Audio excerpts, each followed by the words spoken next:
ప్రభు యేసుక్రీస్తు నామములో ప్రియులారా మీ అందరికీ కూడా హృదయపూర్వకంగా తెలియజేస్తా ఉన్నాను. కొద్ది నిమిషాలు దేవుని యొక్క మాటల్ని పరిశుద్ధ గ్రంథంలో నుండి ధ్యానం చేసుకుందాం. కీర్తన భాగము 107వ కీర్తన 7వ వచనం చదువుకుందాం. కీర్తనలు 107వ కీర్తన. వారొక నివాసపురము చేరినట్లు చక్కని త్రోవను ఆయన వారిని నడిపించెను. చూడండి, వారొక నివాసపురము చేరినట్లు. ఎవరు మీరు? ఈ ప్రజలు ఇశ్రాయేలీయులు. ఈ ఇశ్రాయేలీయుల ప్రజలు ఎక్కడున్నారు అంటే వారు నివాసపురము వారి జీవితాల్లో లేదు. అంటే వారు నివసించేటువంటి ప్రదేశము వారిది కాదు. దేవుడు వారిని నివసించేటువంటి ఆ నివాసపురానికి వారికంటూ ఒక స్వస్థలాన్ని దేవుడు ఏర్పాటు చేయాలని నిర్ణయించి ఐగుప్తు అనబడేటువంటి ప్రాంతంలో వారు నివసిస్తూ ఉన్నప్పుడు అది వారిది కాదు. వారితో కాని దేశంలో ఇశ్రాయేలు ప్రజలు పనిచేస్తూ ఉన్నారు, ప్రయాసపడతా ఉన్నారు, కష్టపడతా ఉన్నారు, శ్రమటోస్తూ ఉన్నారు. కానీ వారి జీవితంలో వెనుతిరిగి చూస్తే వారిదంటూ ఏమీ కూడా అక్కడ కనబడడం లేదు. శ్రమంతా దోచుకుంటున్నారు, కానీ వారి హృదయాల్లో సంతోషం మాత్రం కనబడడం లేదు. అయితే ఈ ఐగుప్తు అనబడేది వారు వెట్టి చాకిరీ చేస్తున్నటువంటి దేశం అని ఎరిగి, ఎలాగైనా సరే మేము ఎక్కడ ఉంటే ఏమాత్రం కూడా మా జీవితాలకు ఆశీర్వాదము కాదని ఎరిగినటువంటి ఆ ప్రజలు దేవునికి ప్రార్థన చేశారు. ప్రార్థన చేసేటువంటి ఆ ప్రార్థన వినినటువంటి దేవుడు వారి కొరకే దిగి వచ్చి మోషే అనబడేటువంటి నాయకుడిని వారికి అనుగ్రహించి వారిని ప్రయాణంలో కొనసాగిస్తూ ఉన్నాడు. ఎక్కడి నుంచి? ఐగుప్తు నుంచి కానాను అనబడేటువంటి ప్రాంతానికి వారిని నడిపిస్తూ ఉన్నాడు. ఆ నడిపించేటువంటి ప్రదేశంలో దేవుడు పలుకుతున్న మాట ఏమిటంటే, వారు ఒక నివాసపురము చేరినట్లు చక్కని త్రోవను ఆయన వారిని నడిపించెను. వారొక నివాసపురములకు వారు చేరాలి. వారు నివసించే ప్రదేశానికి వారు చేరాలి. వారి గమ్యానికి వారు చేరాలి. వారు శాశ్వతంగా వారు నివసించే ప్రదేశానికి వారు చేర్చాలనేటువంటిది దేవుని యొక్క ఉద్దేశం అయింది. ఎక్కడ? ఐగుప్తు వారి యొక్క దేశము కాదు, ఐగుప్తు వారి యొక్క స్వస్థలం కాదు, ఐగుప్తు అనబడేది వారికి శాశ్వతమైనది కాదు. కాబట్టి వారిని వేరొక నివాసపురము చేరు వరకు ఆయన వారిని చక్కని త్రోవను వారికి నడిపించెను. వారు వేరొక నివాసపురంలో నివసించారు. వారు అనుకున్నట్లుగా వారు ఐగుప్తులో ఉండటం దేవునికి ఇష్టము కాదు. వారికి దేవుడు ఆలోచించినటువంటి కానాను అనబడేటువంటి నివాసపురమునకు వారిని చేర్చాలనేటువంటిది దేవుడి ఉద్దేశం. కాబట్టి ఆ చేర్చే క్రమంలో వాక్యం ఏమని సెలవిస్తా ఉందంటే, వారిని ఆయన చక్కని త్రోవలో వారిని నడిపించెను. చక్కని త్రోవలో నడిపించాడట. ఇశ్రాయేలు ప్రజలు చక్కని త్రోవలో నడిపించారు. ఆ చక్కని త్రోవలో కనబడుతున్న మార్గాలు ఎలాంటివి? ఎదురుగా చూడబోతున్నాము ఎర్ర సముద్రం కనబడతా ఉంది. అది చక్కని త్రోవ. ఎవరు నడిపిస్తున్నారు? దేవుడు నడిపిస్తున్నాడు. ఐగుప్తు నుంచి విడుదల చేశాడు. ఐగుప్తు నుంచి రక్షణ పొందినటువంటి వారు, ఐగుప్తు నుంచి బయటపడినటువంటి వారి జీవితాలు ఆశీర్వాదకరంగా ఉంటాయి, దీవెనకరంగా ఉంటాయి, సంతోషంగా ఉంటాయి అని అనుకునేటువంటి వారి జీవితాల్లో కొన్ని ఆటంకాలు ఎదురవుతా ఉన్నాయి. ఎలాంటి ఆటంకాలు అవి? ఎర్ర సముద్రం అనేటువంటి ఆటంకం ఎదురవుతా ఉంది. అంత మాత్రమే కాదు, 107వ కీర్తనలోనే అక్కడ ఒక మాట చూద్దాం. 4వ వచనంలో, వారు అరణ్యమందుని ఎడారి త్రోవను తిరుగులాడుచుండిరి. నివాసపురమేది వారికి. వారు అనుకుంటున్నారు ఆయన నడిపిస్తా ఉన్నాడు, ఆ మార్గంలో నడుస్తా ఉన్నా. కాబట్టి ఇంకా త్వరగా వస్తుందేమో, ఇంకా త్వరగా వస్తుందేమో అని చెప్పని వారు ప్రయాణం చేస్తా ఉన్నారు. కానీ వారి గమ్యస్థానం ఇంకా రాలా. వారు తిరుగులాడుతూ ఉన్నారు, ఎడారిలో తిరుగులాడుతూ ఉన్నారు. మనుషుల వారు సంచరించినటువంటి ప్రాంతంలో వారు తిరుగులాడుతూ ఉన్నారు. కారణం ఏంటి అంటే వారు నివాసపురానికి వెళ్ళాలని తొందరపాటులో వారు ఉన్నారు. ఆ మార్గంలో ఇంకా ఎలాంటి పరిస్థితులు అయితే వచ్చినాడో, ఆకలి దప్పుల చేత వారి ప్రాణము ఎక్కడ, ఆకలి దప్పుల చేత వారి ప్రయాణంలో ఉండగానే వారు దేనికి ఇబ్బందులకు గురవుతూ ఉన్నారు. వారు ఎలాంటి త్రోవలో నడుస్తూ ఉన్నారు. అంత మాత్రమే కాదు, వారు ఆకలి దప్పుల చేత వారి ప్రాణము సొమ్మసిల్లిపోయిందట. ఇంకొక మాట అంటాడు ఇక్కడ 11వ వచనంలో, కష్టకాలమందు వారు యెహోవాకు మొరపెట్టిరి. అంటే ఎక్కడున్నారు వారు? కష్టకాలంలో ఉన్నారు. మరొక చోట అంటాడు 19వ వచనంలో, కష్టకాలమందు వారు యెహోవాకు మొరపెట్టిరి. ఎక్కడున్నారు మీరు? కష్టకాలంలో ఉన్నారు, ఆపదలలో ఉన్నారు. అంత మాత్రమే కాకుండా 26వ వచనంలో, వారు ఆకాశం వరకు ఎక్కుచు అగాధములకు దిగుచునుండిరి. శ్రమ చేత వారి ప్రాణము కరిగిపోయెను.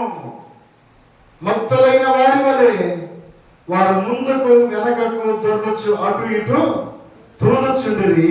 వారు ఎటు తోచకయుండిరి. శ్రమకు వారు తాళలేక యెహోవాకు మొర్రపెట్టిరి. వారి పరిస్థితులు ఎలా ఉన్నాయి? ఎక్కడి నుంచి ప్రయాణం ప్రారంభించారు? ఐగుప్తులో శ్రమ అనుకుంటున్నారు, ఐగుప్తులో బాధ ఉందనుకుంటున్నారు, ఐగుప్తులో కష్టాలు ఉన్నాయనుకుంటున్నారు. కానీ ఆ ఐగుప్తు నుంచి విడిపించబడిన తర్వాత, మోషే చేత నడిపించబడుతున్న తర్వాత, వారి ఎదురుగా ఎర్ర సముద్రం ఉంది, వారి ఎదురుగా కష్టాలు ఉన్నాయి, వారి ఎదురుగా ఎడారి ఉంది, వారి ఎదురుగా శ్రమకు తాళలేనటువంటి పరిస్థితులు ఎదురుగా కనబడుతూ ఉన్నాయి. వారు ఆకాశములకు ఎక్కుచు దిగుచు వారు శ్రమ పడుతూ వారి ప్రయాణంలో వారు కొనసాగుతూ ఉన్నారట. దేవుని వాక్యం ఏమని సెలవిస్తూ ఉంది? వారొక నివాసపురం చేరినట్లుగా. అది చక్కని త్రోవ. ఎలాంటి త్రోవలో వారు ఉన్నారు? వారు కష్టాల కొరలో కూడా ప్రయాణం చేస్తున్నారు, సమస్యల సుడిగుండంలో ప్రయాణం చేస్తూ ఉన్నారు, ఇరుకు ఇబ్బందులు కూడా ప్రయాణం చేస్తూ ఉన్నారు. వారి జీవితంలో సంతోషంగా కనబడినటువంటి పరిస్థితులు అక్కడ మనకు కనబడుతూ ఉన్నాయి. వారు ఐగుప్తు నుంచి విడిపించబడ్డారు, కానీ కష్టాల ప్రయాణంలో కూడా వారు కొనసాగుతూ ఉన్నారు. కానీ వాక్యం ఏమి సెలవిస్తూ ఉంది? వారికి నివాసపురము చేరినట్లుగా చక్కని త్రోవను. అది చక్కని త్రోవ. శ్రమల గుండా ప్రయాణం చేయడం చక్కని త్రోవ, ఇబ్బందులు పడడం చక్కని త్రోవ. వారికి నివాసపురము చేయాలి అంటే చక్కని త్రోవలో ప్రయాణం చేయాలట. శ్రమ, కష్టము, బాధ, కన్నీరు మనల్ని గమ్యస్థానానికి చేరుస్తుందనే విషయాన్ని చాలా మంది మర్చిపోతూ ఉంటారు. అందుకే వాక్యం ఏమైనా సెలవిస్తూ ఉందనంటే, చదువుదాం, ఒక మాట చదువుదాం. ఇక్కడే మత్తయి రాసిన సువార్త 7వ అధ్యాయము 13-14 వచనాల్లో, మత్తయి రాసిన సువార్త 7వ అధ్యాయము 13-14 వచనాలు. అయ్యా, ఇరుకు ద్వారమున ప్రవేశించుడి, నాశనమునకు పోవు ద్వారమున వెడల్పును, ఆ దారి విశాలమునై ఉన్నది, దాని ద్వారా ప్రవేశించువారు అనేకులు. జీవమునకు పోవు ద్వారము ఇరుకును, ఆ దారి సంకుచితమునై ఉన్నది, దాని కనుగొని వారు కొందరే. చాలండి. ఇరుకు ద్వారమున ప్రవేశించుడి. ఇరుకు ద్వారమున భక్తి మార్గంలో కొనసాగుతున్న ప్రజలకు దేవుడు నేర్పుతున్నటువంటి పాఠం ఏంటి అంటే, ఇరుకు మార్గాన్ని అలవాటు చేస్తా ఉన్నాయి.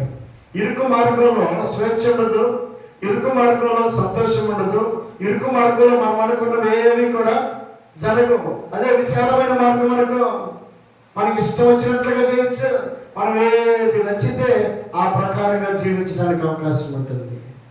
కానీ దేవుడు కోరుకుంటుంది, దేవుడు నేర్పుతుంది ఎలాంటి పాఠం అది? ఇరుకు మార్గాన్ని దేవుడు నేర్పుతా ఉన్నాడు. ఇరుకు మార్గం ఎలాంటి మార్గం అది?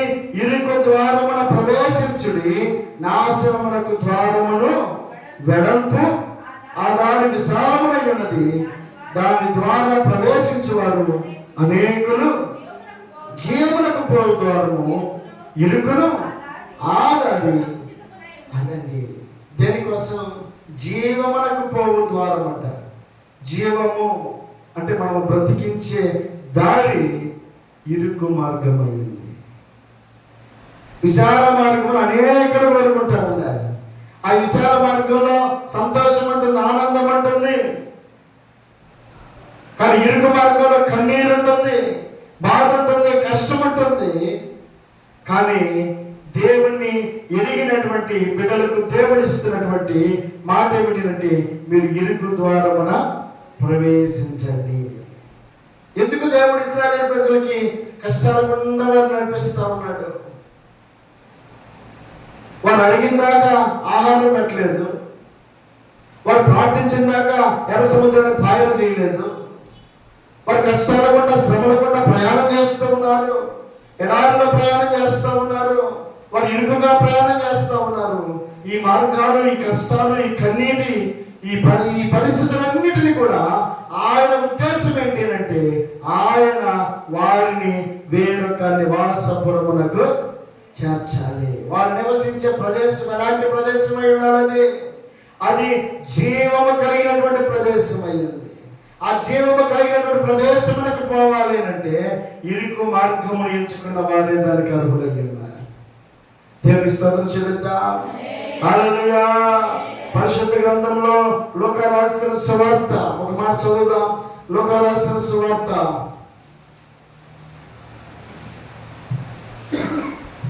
16వ అధ్యాయము 19వ వచనం. ధనవంతుడొకడు నేను, అతడు ఊదారంగు బట్టలను, సన్నపు నార వస్త్రములను ధరించుకొని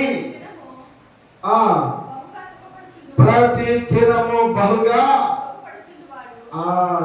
ఇతని పరిస్థితిని మనం ఆలోచన చేస్తే, అతడు ఊదారంగు బట్టలు, సన్నపు నార వస్త్రపు ధరించుకొని ప్రతిదినము బహుగా కష్టం అనేది తన జీవితంలో కనబడలేదట. ఎప్పుడు సుఖాన్ని కోరుకున్నాడు, ఎప్పుడు ఆనందాన్ని కోరుకున్నాడు. మంచిదే, ఆనందంగా ఉండడం మంచిదే, సంతోషంగా ఉండడం మంచిదే, ఆ మార్గం కూడా ప్రయాణం చేయడం మంచిదే. కానీ దేవుడు లేని సంతోషం మన జీవితాలకు ఆశీర్వాదము కాదు. మనం వెళ్తున్న మార్గంలో దేవుడు ఉన్నాడా లేడా? మన సంతోషంలో దేవుడు ఉన్నాడా లేడా? మన ఆనందంలో దేవుడు ఉన్నాడా లేడా? ఇది ఆలోచన చేయకుండా మన స్వార్థపూరితమైనటువంటి ఆలోచనతోటి మన సంతోషాన్ని మనం కోరుకున్న వారమైతే ఆ సంతోషం శాశ్వత కాలం అది నిలిచి ఉండేది కాదండి. అందుకే వాక్యం సెలవిస్తుంది, ధనవంతుడొకడు నేను, అతడు ఊదారంగు బట్టలను, సన్నపు నార వస్త్రములను ధరించుకొని ప్రతిదినము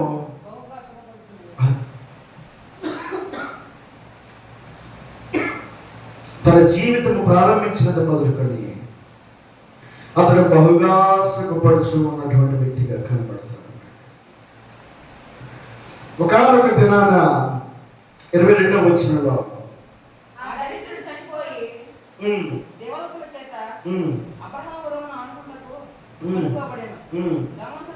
ధనవంతుడు కూడా చనిపోయి పాతి పెట్టబడిను. అప్పుడు అతడు పాతాళములో బాధపడుచు కన్నులెత్తి దూరము నుండి అబ్రహామును అతని రొమ్మున ఆనుకుని ఉన్న లాజరును చూచి, తండ్రివైన అబ్రహామా, నా యందు కనికరపడి తన వేలి కొనను నీళ్ళలో ముంచి నా నాలుకను చల్లార్చుటకు లాజరును పంపుము. నేను అగ్ని జ్వాలలో యాతన పడుచున్నానని కేకలు వేసెను. అందుకు అబ్రహాము, కుమారుడా, నీవు నీ జీవిత కాలమందు నీకిష్టమైనట్టు సుఖమును అనుభవించితివి, అలాగునని. చాలండి. ఏం జరిగింది? కుమారుడా, ఏం చెప్తున్నాడు అక్కడ? నీవు నీ జీవిత కాలమందు నీకిష్టమైనట్టు సుఖమును అనుభవించితివి. తన జీవితంలో దేవుడిచ్చిన శాశ్వతకాలంలో, దేవుడు అనుగ్రహించిన సమయంలో అతడు దేవుని కొరకు ఉపయోగించినటువంటి సమయం ఏది కూడా లేదంట. అతడు తన కొరకే ఉపయోగించుకున్నాడు. ఆ సమయం అంతటిని తన కోసమే, తనకిచ్చినటువంటి ఆధిక్యతనే కానీ, తనకిచ్చినటువంటి ధనాన్నే కానీ, తనకున్నటువంటి బలమనే కానీ ప్రతిదీ కూడా తన కొరకే ఉపయోగించుకున్నాడు. దేవుని కొరకు ప్రయాసపడినటువంటి అనుభవం ఎక్కడ కూడా కనబడలేదు. అతడు సుఖమును ప్రేమించిన వాడుగా ఉన్నాడు. అంత మాత్రమే కాదు, తన జీవిత కాలం అంతటిలో కూడా ఎక్కడ కూడా దేవునికి ఇష్టమైనట్లుగా బ్రతకలేదట. వాక్యం ఏమని సెలవిస్తుంది? నీకు ఇష్టమైనట్టుగా నీ జీవిత కాలంలో నీవు బ్రతికి ఉన్నావు. విశాల మార్గం ఏం చేస్తుంది తెలుసా? మనకిష్టమైనట్టుగా నడిపిస్తుంది. ఇరుకు మార్గం ఏం చేస్తుంది?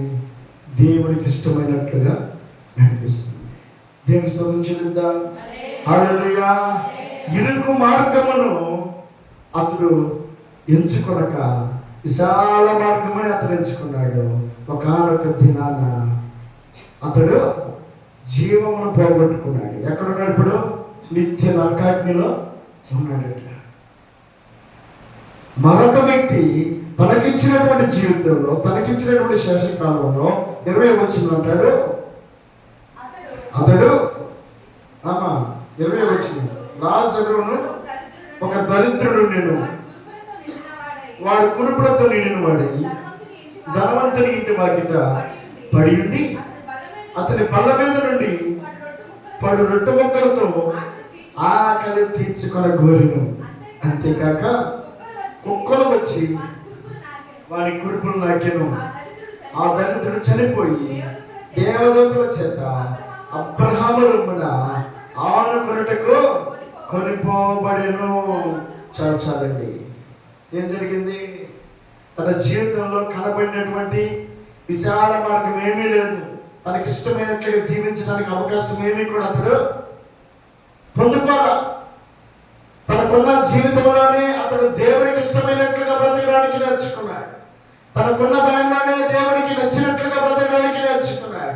ఒకవేళ శారీరకంగా అతడు అనారోగ్యస్తుడైనప్పటికీ మానసికంగా అతడు దేవునికి ఇష్టడుగా బ్రతికినటువంటి వాడిగా కనబడతా ఉంది. పైకి కనబడుతున్నటువంటి రూపం అనేకులకు అసహ్యం పుట్టించినప్పటికీ అతడు హృదయంలో దేవునికి స్థానమునిచ్చిన వాడై ఉన్నాడు. కాబట్టి కష్టములో, ఎలాంటి కష్టం అది? ధనవంతుని గురించి మనం చదివినప్పుడు అతడు సంతోషం అనుభవిస్తూ బ్రతికిన దినాలు కనబడుతూ ఉన్నాయి. అదే లాజరుని జ్ఞాపకం చేసుకున్నప్పుడు అతని జీవితంలో సంతోషం కనబడని దినాలు, దుఃఖంతో నిండిన దినాలు మాత్రమే కనబడుతూ ఉన్నాయి. అంటే తన జీవితంలో అతడు తనకిచ్చినటువంటి ఆ శేషకాలంలో దేవునికి ఇష్టమైనటువంటి వ్యక్తిగా బ్రతకడానికి అతడు ఎంతో ప్రయాసపడిన వాడిగా కనబడుతూ ఉన్నాడు. దేవుని స్తోత్రం చెల్లిద్దాం. హల్లెలూయా. కాబట్టి దేవుని యొక్క ఉద్దేశం ఏంటి అంటే వారొక నివాసపురమునకు చేరాలి. ఒకవేళ కనుక దేవుడు ఆయన ఇష్టమైనటువంటి నివాసపురానికి చేర్చే ఉద్దేశమే లేకపోయినట్లయితే వారు ఐగుప్తులోనే విడిచిపెట్టేసి ఉండేవాడు. దేవుని ఉద్దేశం ఏంటి తెలుసా? వారు ఐగుప్తులో ఉండటం దేవుని ఉద్దేశం కాదు, వారు కానానికి చేరాలి. అది దేవుని ఉద్దేశం. కానానికి చేరాలి అంటే కానానికి తగినటువంటి క్రియలు వారిలో కనబడాలి. కానానికి ప్రయాణం చేస్తూ ఐగుప్తు క్రియలను అనుసరిస్తూ ఉంటే దానివల్ల నిష్ప్రయోజనం.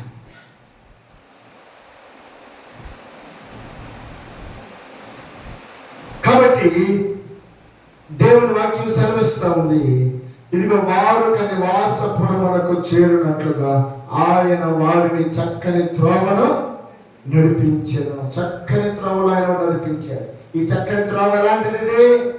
ఇది ఇరుకు మార్గమైన త్రోవ. ఇది ఆయన దృష్టికి చక్కని త్రోవ, మనకేమో కష్టతరమైనటువంటి త్రోవ. ఈ త్రోవలో మనకు నచ్చినట్లుగా ఉండటం దేవుడు ఇష్టపడ్డాడు. దేవుడికి ఇష్టమైనట్టుగా నడిచేటువంటి త్రోవే అది ఇరుకు మార్గం అయింది. మనకి అది ఇరుకుగా కనపడుతుంది, అదేమో ఆయనకి ఇష్టమైన మార్గంగా కనబడుతుంది.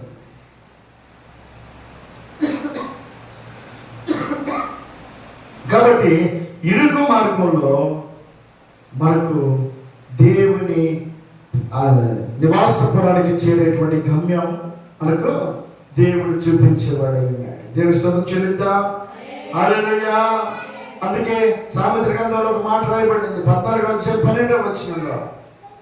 సామెతలు 14:12 ఒకని ఎదుట సరైనదిగా కనబడు మార్గము కలదు, అయితే తుదకది మరణమునకు త్రోవ తీయును. ఒకరి ఎదుట సరైనదిగా కనబడు మార్గము కలదు. ప్రతి ఒక్కరి ఎదుట అలాగే కరెక్ట్ అని చెప్పనుకునేటువంటి మార్గాలు అనేకంగా కనబడతాయి. నేను అనుకున్నదే కరెక్ట్ అనుకుంటాం, నా మార్గమే కరెక్ట్ అనుకుంటాం, నా మాటే కరెక్ట్ అనుకుంటాం, నా ఆలోచనే కరెక్ట్ అనుకుంటాం. కానీ వాక్యం ఏమైనా సెలవిస్తూ ఉంది, ఒకరి ఎదుట సరైనదిగా కనబడే మార్గము కలదు, తుదకది మనకు నచ్చిన ఆలోచన కాదు, దేవునికి నచ్చిన ఆలోచన ఏమిటో మనం ఎరిగి ఉండాలి. మన మాటలు కాదు, దేవునికి నచ్చిన మాటలు ఎలాంటివో గమనించి ఉండాలి. మన మార్గం కాదు, దేవునికి నచ్చిన మార్గం ఎలాంటిదో మనం గమనించేవారు అయి ఉండాలి.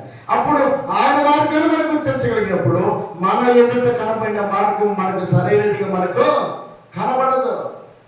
ఎప్పుడు ఆయన మార్గాన్ని మనం గుర్తించినప్పుడు మనదే కరెక్ట్ అనుకుంటాం. మనం అనుకున్న మార్గం కరెక్ట్ అయి ఉంటే ఆ మార్గము మనలను గమ్యానికి ఏమాత్రం తీసుకెళ్ళదు. అందుకే భక్తుడు అంటాడు, కీర్తన భాగంలో ఒక మాట అంటాడు, చదువుదా.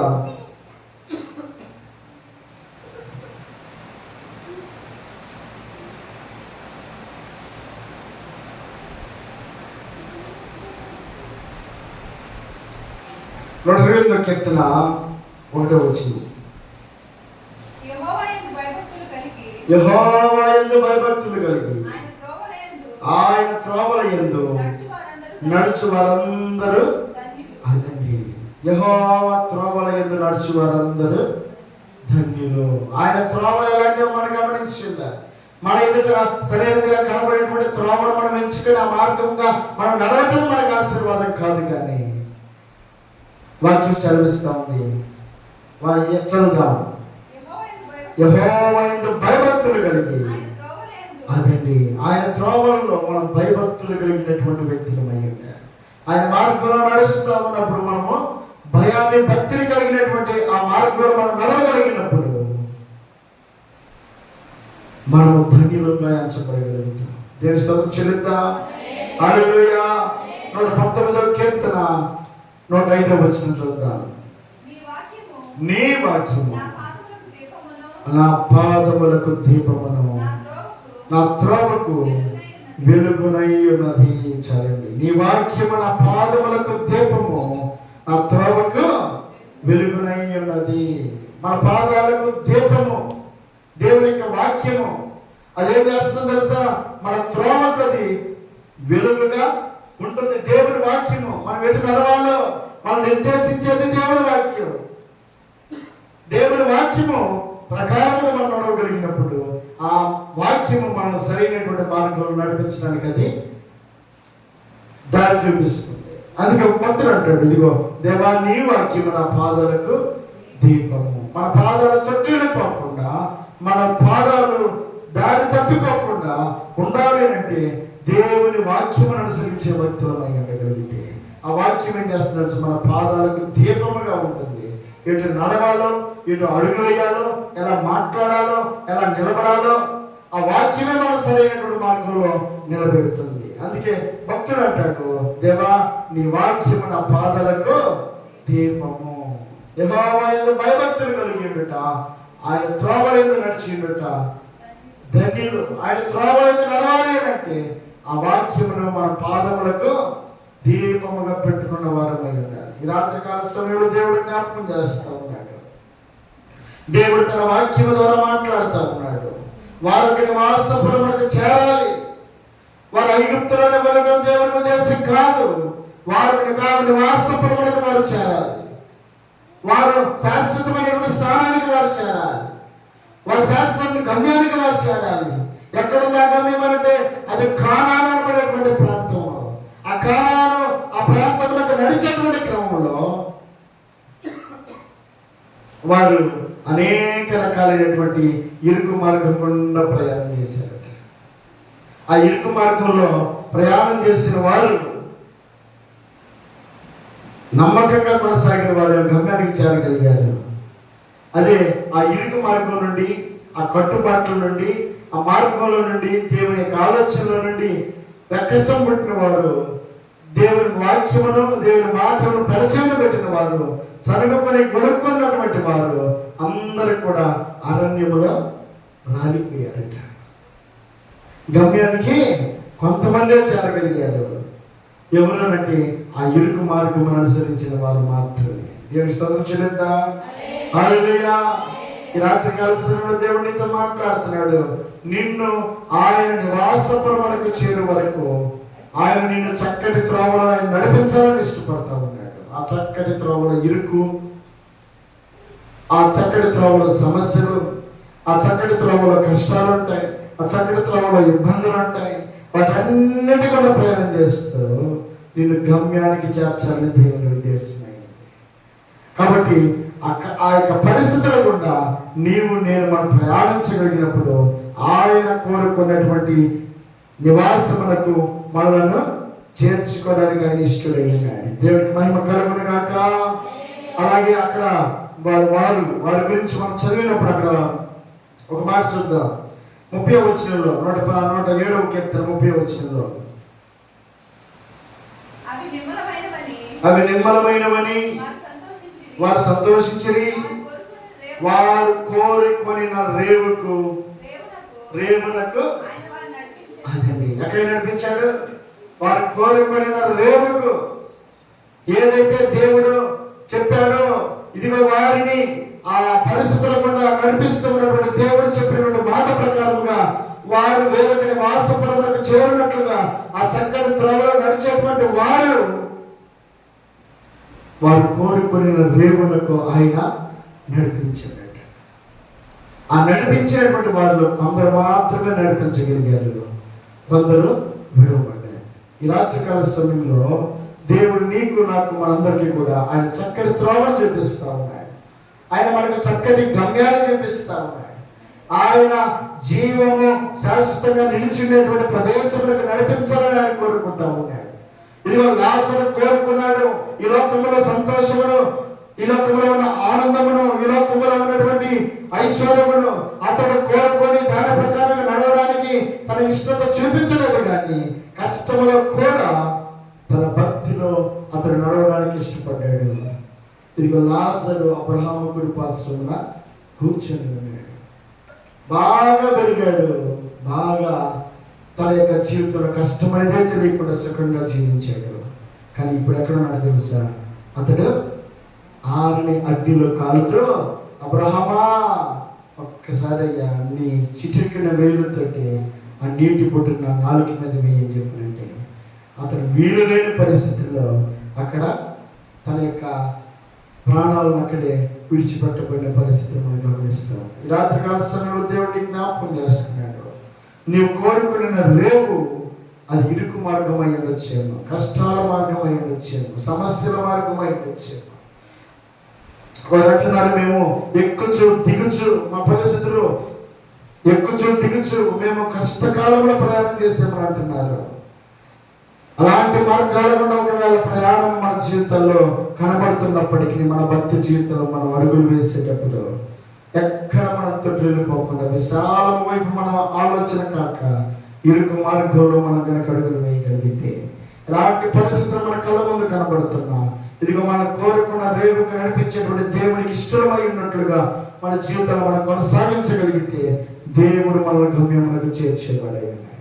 ప్రతి ఒక్కరు కూడా కళ్ళు మూసుకుందాం. ఈ రాత్రికాల సమయంలో